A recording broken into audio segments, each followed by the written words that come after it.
Hello and welcome to Solent Sports News. I'm Max Timms with your 12 o'clock bulletin. Britain's breakthrough tennis star is set to play in the Transylvania Open quarter-finals this evening. Emma Raducanu beat Anna Bogdan in straight sets yesterday to make her way through. The 18-year-old is set to face Marta Kostyuk of Ukraine tonight. The final of the Transylvania Open is set to take place on Halloween, so let's see if the new blood can win. Britain's first ever Winter Paralympics champion has announced her retirement. The visually impaired skier Kelly Gallagher has been targeting one more Games. However, she is due to give birth to her second child around this time. The Beijing Games begin on 4th of March. Gallagher won gold in the Super G category at the Sochi Games in 2014, when the Bangor native and her guide Charlotte Evans clocked 1 minute 28.72 seconds. Southampton are in search for their second win of the season. They travel to Watford tomorrow, who find themselves 2 points ahead of the South Coast side. Watford ran out 5-2 victors against Everton last weekend.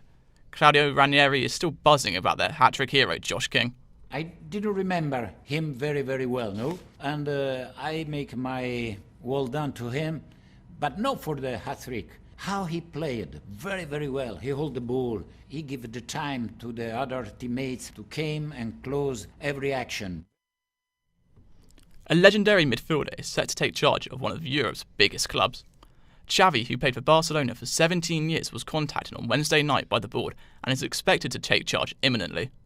Former Saints manager Ronald Koeman was sacked after a long run of bad defeats, which has left the Catalan side sat 9th in the Liga. Arsenal manager Mikel Arteta thinks the departure of Lionel Messi is to blame. Obviously, you have to overcome a situation like the departure of Messi, which has been the key player for many years, and all that takes time. I just hope that everything works out well. England women will be facing Northern Ireland at St Mary's in next year's Euros. The draw has seen the Lionesses put in a group with Austria and Norway along with Kenny Shell's women.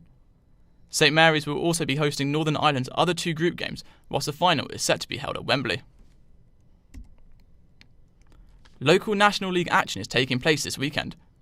Eastleigh will face Maidenhead and we're hoping to get back to winning ways following their 1-0 defeat to Chesterfield midweek. I'm joined by reporter Sam Holmes, who is outside the Silver Lake.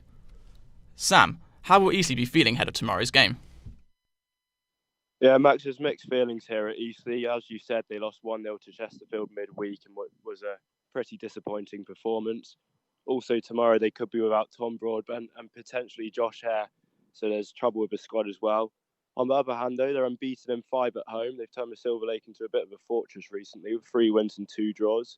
And a win tomorrow could see them move as high as 10th. And what can you tell us about the visiting opposition? Well, they're 16th in the table at the moment. They had a slow start to the season, but 2 wins in a row seen them back on track.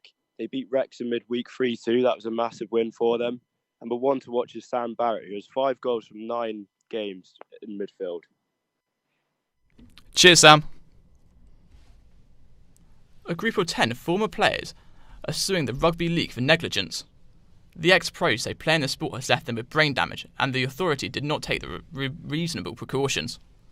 Former St Helens captain Bobby Golding is part of the group after being diagnosed with early onset dementia and probable CTE. That's all from us now. See you in an hour for our next bulletin.